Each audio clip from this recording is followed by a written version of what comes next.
James is now happy with his current progress with respect to learning Postman. So far, he has learned about the basics of Postman and how to send the request using these tools. Moreover, he learned some of the advanced features when working with the request in Postman. However, he still has some issues in his mind. There are many different types of requests that we can create in Postman, and this creates a problem in itself. He wants to know how to group these requests into specific categories so that it is easier for him to manage. As a next step, James is interested in knowing how to group the request into logical folders so that he can manage with ease with respect to the Postman. In this section, Postman Collections, you will learn about one of the most important API elements in this tool, namely collections. You can use these collections to group the API request into logical folders. Let's look at some of the topics we are going to cover in this section. First, you look at an overview of collections. In this lesson, you will know what are collections, what is the need for it, and what are the key uses of these collections. Next, you will learn about the different types of methods available to create a collections. Just like a HTTP request, there are multiple ways you can create a collection in Postman. This is followed by adding a request to a collection. Here we cover how to save an existing request to a collection as well as adding a new request to a collection. Moreover, you look at managing a collection such as deleting them, editing the collections, renaming them, and so on. Let's get started with the first topic, namely overview of collections. Overview of collections. In this lesson, you will learn what are collections, what are the purpose of it, and what are the main uses of using collections in Postman. In short, Postman collections are a group of saved requests organized into folders. When you are working with Postman, the obvious API elements are a request. You are going to work with lots and lots of requests with this tool. Hence, it becomes easier for you if there is a way to manage these requests in a more logical format. You can use collections to group them into a respective folders. You organize these collections into a logical grouping and then make them as a specific set of folders. Let's look at some of the common uses of Postman collections. First, the most obvious reason is to save the request. If not for collections, then you cannot save these requests into a specific path. Collections are a way to save any of the HTTP requests that you are going to work with the Postman tool. Next, you can group these requests into a logical folder and then save into a collection format. Without this feature of grouping the request, you will end up with having all these requests into one single collection. You ideally want to group them into a more logical format. Moreover, you can save the related features into a single group. It is similar to that of the second use case which you have seen here. Whereas here we are going to stress about the grouping the related features. We have seen in the previous sections how you can work with multiple requests like those that are related to courses, individual courses, students, and so on. In this case, you can group all those HTTP requests that are related to a course as one feature set. Similarly, those requests that are related to students can be considered as another related feature set. Moreover, collection helps you to collaborate with your team members. Once you have the request organized into collections, then you can share that collection with one or more of your colleagues and all of you can work on the same set of requests. Moreover, it helps you to generate the API documentation. When you are creating the documentation for the API elements, you can create them for the request as well as for the individual folders and collections. It is going to enhance the documentation and make it easier for your consumers to consume your APIs. Finally, collections makes it easier for you to test APIs. One of the main purpose of using the Postman is to capture the request and then test these set of APIs. Collections makes it easier for you to achieve that functionality. Creating a collection. In this lesson, let us look at the different ways you can create a collection in Postman. Just like any other API elements, there are many ways to achieve creation of a collection as well in Postman. The first approach is to go to the Collections tab and then press the plus symbol. This is going to create a new collection with a default name. You can go ahead and give it a name, say Demo Collection 1. This is the most obvious way to create a collection in Postman. The second approach is to use the New button. Once you click on the New, you are going to get a dialog that is going to allow you to create some of the new API elements. Here you have a choice for creating a new collection to save the request to the same. Once you click on the collection, then it's going to create a new collection entry in the tree view of the Collections tab. Again, you can give it a name, say Demo Collection 2. Moreover, there is a third approach of creating a collection as well. This is through the overview window of the workspace. For example, once you go to the workspace and select the same, you can see the overview screen. Similarly, let me switch back to the Campus Connect. So once you select, you have to close all these tabs. Now let's go back to the same eCampus Connect. When no tabs are open, you get an overview screen. Here you have got a choice of creating all the multiple API elements in Postman. One among them is to create a new collection. Once you click on this, then it's going to bring up the same dialog or the tab that is used to create a new collection. Say Demo Collection 3. So these are the three different ways of creating a collection in Postman. Having created it, let's go deeper and look at what are the details present in a single collection. For this, let's go back to the eCampus Connect. Here we have the main page for the collection.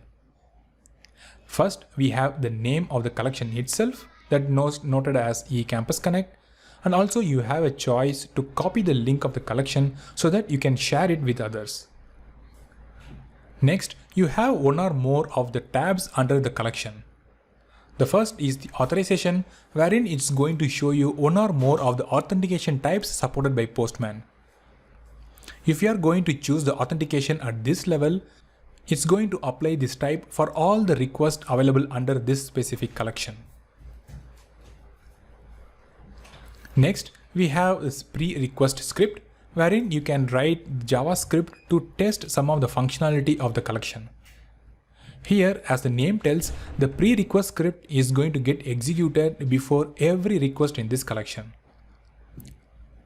Similarly, we have the test tab that is going to again contain the JavaScript notations that you can use to test some of the HTTP requests. Just like the pre-request script, the test which is written in this test tab is going to get executed after every request in this collection. This means that both pre-request script and the test script are applicable for all the requests within this collection, and it is mostly applicable when you are running it with a tool called Runner. Using Runner to test the API is an advanced topic, and it is going to be outside the scope of this course. You just know that the pre-request script and test can be used to have a set of tests written that is going to be applicable for all the requests within the collection. Finally, we have got the variables, wherein you can create one or more variables that is going to be specific to this collection and this request. These variables is going to be useful or can be used by any of these requests present under this collection. Note that variable is analogous to the variables in programming languages that is going to get used to store some value and retrieve them at a different place.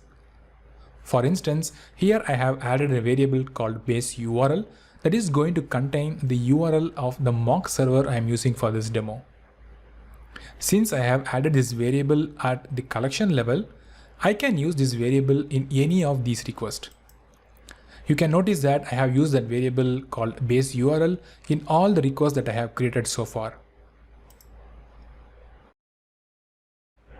Adding a request to a collection. In this lesson, let us look at the different ways of adding a request to a collection that may exist already, or you can create a new one. First, we'll look at how you can save an existing request. For example, suppose I want to create a request that needs to fetch the list of all students present in the system. So for this, I'm going to say create a request using the plus symbol over here. Then I'm going to key in the URL as base URL followed by /students. Students is going to be the new endpoint that is exposed in this specific API server. Next, let's click on send. However, we get an error telling a specific error, namely not found base URL. Basically, it's not able to identify the base URL variable.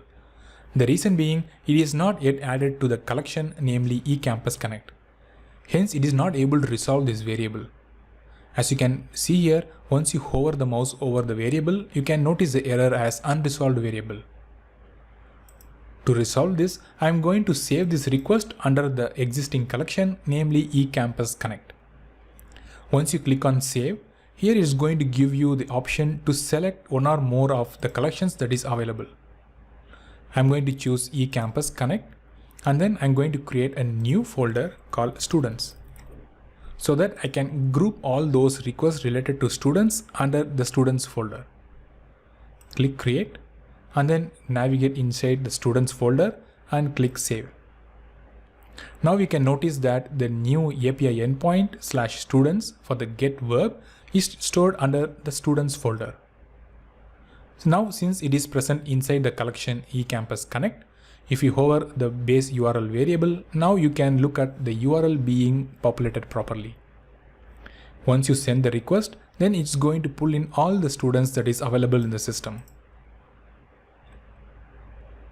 Let's rename it as get all the students. The second approach to save a request is to save from the history. If you go to the history tab, you can look at the list of all requests that has been sent before. Let me pick this specific request, namely post, that is going to be applicable for the students endpoint. Here we have the body, and I have chosen this format as raw, the JSON format, and I have a sample student value. This request I had executed some time back, and hence it is available in the history tab. Once I send the request, then it's going to create an entry and then available for usage. Just like the way we have seen before, since it is not yet added to the collection, the base URL is outside of the scope. To overcome this, I'm going to click save, choose the students, and then save. Now when you click on the send, then you should be able to get the newly added student. This way you can go through any of the requests that has been sent before, pick it, and then add to an existing collection. Having seen about saving an existing request, let us look at the ways how you can add a new request to a collection. To begin with, go to the collections tab. Under the specific collection, you can press that triple dot followed by add request. This is going to create a new request under the selected folder that is present under the selected collection. Let's say I want to get an individual student. In this case, the URL is going to be base URL followed by students / the student ID. In this case, I'm going to pass it as a parameter in the path, namely student ID. Once you save this, then this detail gets saved under the students. To group it properly, I'm going to again create a new folder called student ID.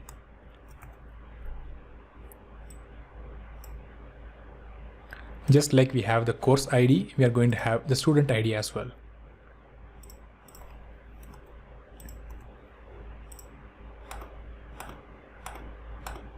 This is one of the approach.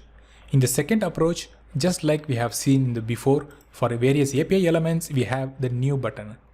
Here you can create HTTP request.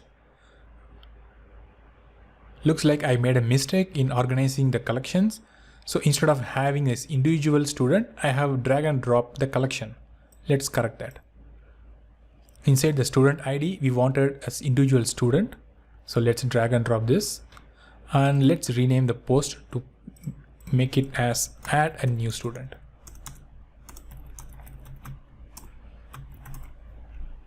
Now this looks good. So under the students, we are going to have all the requests that represents student. We have get all students, add a new student that corresponds to collections. And under the individual student ID, we have a request to get an individual student. Moreover, just like the way we have seen before, you can use the new button to create a new HTTP request, key in all the details, and when you're going to click save, it is going to prompt you to pick the collection. This is another way to save a new request to an existing collection. Managing a collection. In this lesson, let us look at the different ways you can manage an existing collection. For example, we have the eCampus Connect. To edit this collection, you can press on the three dots and then choose Edit. And this is going to bring up this dialog wherein you can modify one or more of the values present in this collection. For example, you can change the name, or you can go to one or more of these different tabs and then change those settings. Suppose the authorization has been changed from no authentication to basic auth, then you can choose this. Then it's going to be applicable for all these requests. Similarly, you can tweak the variables, include one or more of the pre-request and the test. Next, you can look at the sidebar where it's going to contain a tab called documentation.